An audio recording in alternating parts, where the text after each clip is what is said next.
मंडी सांसद कंगना रनौत पर लोक निर्माण मंत्री विक्रमादित्य सिंह का निशाना, लेकिन सांसद के पास दिशा की महत्वपूर्ण बैठक लेने का नहीं समय। हिमाचल प्रदेश के मंडी से सांसद कंगना रनौत ने 11 महीने की देरी के बाद मंडी में दिशा प्रो डेवलपमेंट कमेटी का गठन किया। इसको लेकर हिमाचल सरकार में विक्रमादित्य सिंह ने कंगना रनौत पर निशाना साधा है। विक्रमादित्य सिंह ने कहा कि कंगना रनौत संसद की जिम्मेदारियां नहीं निभा रही है। उन्हें सांसद बने 1 से ज्यादा का समय हो गया है, लेकिन सांसद के अधीन होने वाली दिशा की महत्वपूर्ण बैठक लेने का समय भी मंडी के सांसद के पास नहीं है।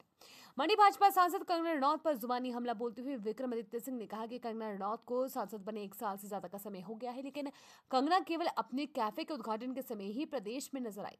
सांसद कंगना रनौत के पास दिशा की महत्वपूर्ण बैठकों में आने का भी समय नहीं है। विक्रमादित्य सिंह ने कंगना रनौत को नसीहत देते हुए कहा कि सांसद होने के नाते उन्हें अपनी जिम्मेदारियों का निर्वहन करना चाहिए। देखिए, ऐसा है, जयराम जी को मुझे लगता है कि भूलने की बीमारी हो गई है। अभी 4 दिन पहले ही जो है वो विधानसभा ख़त्म हुई है और विधानसभा में बतौर पीडब्ल्यूडी मिनिस्टर, बतौर लोक निर्माण मंत्री मैंने पूरा जो है डिपार्टमेंट का अपना बयान रखा है। डिपार्टमेंट का उसमें जो व्यूज़ है उसको वहाँ पे रखा है और मैंने उसमें कम से कम 15 मिनट तो केवल प्रधानमंत्री सड़क योजना के ऊपर ही बोला है कि उसमें कितना कार्य हमारा हो रहा है, कितना उसमें हमको केंद्र से सहयोग मिल रहा है। और ऑन रिकॉर्ड विधानसभा के अंदर अभी भी उसको वो तो सब मैटर ऑफ रिकॉर्ड है, कोई भी उसको निकाल सकता है। ऑन रिकॉर्ड मैंने कहा है कि हम इसमें केंद्र सरकार का धन्यवाद करते हैं कि हिमाचल को ये राशि मिली है, चाहे वो ब्रिजेस के लिए मिली है, चाहे वो PMJSY 3 में मिली है। मगर ये भी है कि ये चरणबद्ध तरीके से हर राज्य को ये पैसा मिलता है।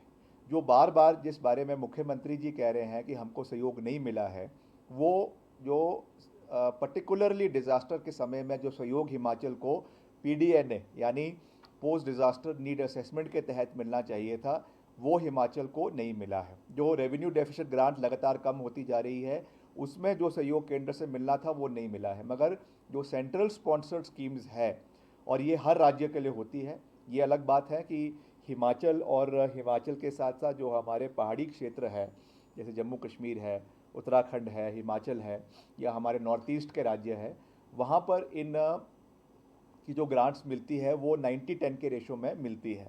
बाकी जो और राज्य है वहाँ पे कहीं पे 60-40 के रेशो से मिलती है, कहीं पे 70-30 के रेशो से मिलती है। मगर हिमाचल क्योंकि एक स्पेशल कैटेगरी स्टेट है, तो उसके अंतर्गत हमको 90-10 के रेशो से ये पैसा मिलता है।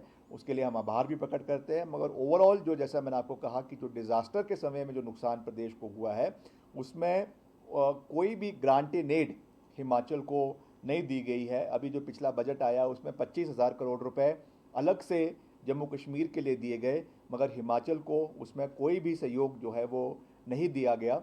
ये बात मुख्यमंत्री जी ने विधानसभा के अंदर भी रखी है, हमने भी रखी है। मगर जहाँ जहाँ सहयोग मिल रहा है वहाँ पर हम खुले मन से गडकरी जी का भी धन्यवाद करते हैं, प्रधानमंत्री जी का भी धन्यवाद करते हैं। और हम चाहते हैं कि प्रदेश के अंदर एक सकारात्मक राजनीति हो। हमारा किसी से कोई व्यक्तिगत बैर नहीं है, हमारा किसी से कोई व्यक्तिगत जो है वो लड़ाई नहीं है, विचारधारा की लड़ाई है। और जहाँ तक हिमाचल के हितों की बात है, जब हमको मिलकर साथ चलना है, हम भाजपा के साथ भी मिलकर चलेंगे राष्ट्र हित में, प्रदेश हित में। मगर जहाँ पर विरोध करना है हिमाचल प्रदेश के लिए, वहाँ पर हम मुद्दों के ऊपर विरोध भी करेंगे, ये मैं कहना चाहता हूँ। कार्यक्रम में तो वहाँ से वापसी में रास्ते में उन्होंने वहाँ पे रुकने के लिए निवेदन किया, तो हम सब हमारे परिवार के ही लोग हैं और उनके बात को सुनना ये हमारा दायित्व है। तो मैंने उनको विश्वास दिया है कि हम इस विषय में, जो हमारे आदरणीय शिक्षा मंत्री जी है, हमारे बड़े भाई रोहित ठाकुर जी, हम उनसे भी इस विषय में बात करेंगे। वैसे वो खुद भी इस विषय को बहुत अच्छे तरीके से जानते हैं, समझते हैं। और मुख्यमंत्री जी से भी इस विषय में बात करेंगे, क्योंकि इसमें जो कंपनी है उसके माध्यम से इनको जो है इंगेज किया गया है और आगे ये अपनी सर्विसेज दे रहे हैं, तो उसको डायरेक्ट करने की बात की गई है। तो उसमें क्या इसमें सरकार का पक्ष है, क्या इसमें कोई अगर कोई समस्या आ रही है तो उसको भी हम समझने का प्रयास करेंगे। मगर क्योंकि ये मुख्य रूप से जो मसला है ये शिक्षा विभाग से संबंधित है, तो मेरा इसमें कोई डायरेक्ट मेरा हस्तक्षेप नहीं है। मगर मैं निवेदन, क्योंकि सभी हमारे युवा साथी हैं वहाँ पे, उनने बात रखी है, तो जो उनके जो सेंटिमेंट्स है उसकी हम कदर करते हैं। और उनकी आवाज़ को हम निश्चित तौर से शिक्षा मंत्री जी के समक्ष रखेंगे और कोई ना कोई हल इसमें निकालने का प्रयास करेंगे। मुझे विश्वास है कि शिक्षा मंत्री जी भी इसमें सकारात्मक कदम उठा रहे हैं। अगर कोई इसमें कोई प्रॉब्लम आ रही है तो कैसे उसको सॉल्व किया जा सकता है, उसके ऊपर भी हम पूरा प्रयास करेंगे। जो वक्फ बोर्ड का अमेंडमेंट संशोधन बिल जो लोकसभा में पास हुआ है, इस पे कांग्रेस पार्टी ने अपनी बात को पूरे स्पष्टता से रखा है और कांग्रेस पार्टी के साथ साथ सभी और दल, विपक्षी दल जो इंडिया ब्लॉक के हैं, चाहे वो तृणमूल कांग्रेस है, चाहे वो डीएमके हैं, चाहे वो एआईडीएमके हैं, चाहे वो आरजेडी है, आम आदमी पार्टी है, सब ने इस मसले को पूरे मजबूती के साथ रखा है और सब ये चाहते हैं कि रिफॉर्म्स हो, देश आगे बढ़े और उसमें हर तरीके से कार्य हो, मगर पारदर्शिता से होना चाहिए। इस पे बहुत से जो है पॉइंट्स, बहुत से जो विरोधाभास चीज़ें इसमें निकल कर आ रही हैं।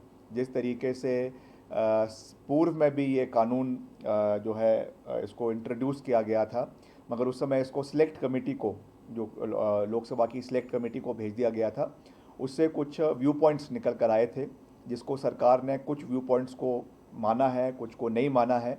तो इन सब चीज़ों के ऊपर बहुत गहर मंथन से विचार होने की आवश्यकता है और सबसे बड़ी बात यह है कि जो भी सरकार कर रही है वो संविधान के ढांचे के अंदर रहकर उस कार्य को करने की आवश्यकता है। इसमें कुछ ऐसे विषय भी निकल कर आए हैं जो कहा जा रहा है कि गैर संवैधानिक है, तो निश्चित तौर से उसके ऊपर सोच होना चाहिए, मंथन होना चाहिए और रिफॉर्म्स होने चाहिए, उसमें कोई दो राय नहीं है। मगर जो बातें इसमें कांग्रेस पार्टी ने रखी हैं और सभी और दलों ने रखी है, उसके ऊपर सरकार को इसके ऊपर मंथन करना चाहिए।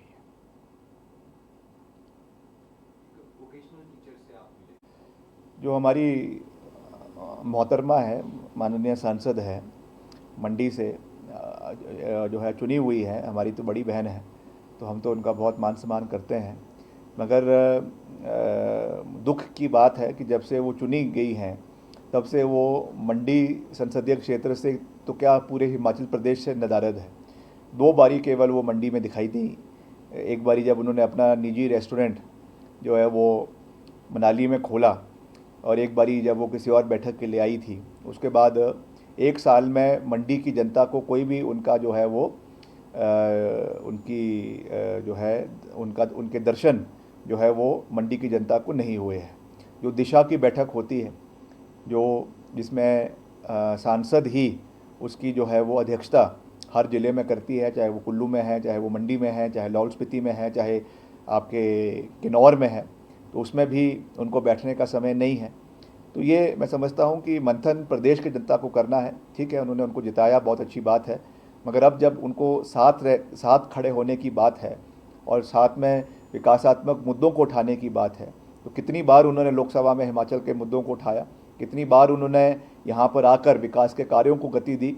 इसका एक पूरा वाइट ब्यौरा, एक जो है इसका एक लिखित ब्यौरा जो है वो उनको लोगों के बीच में रखना चाहिए और जनता इसको तय करेगी कि इस तरीके के जो समय समय पर जो केवल चुनावों के समय में लोग नज़र आते हैं लोगों के बीच में, उसका क्या भुगतान आने वाले समय में करने की आवश्यकता है।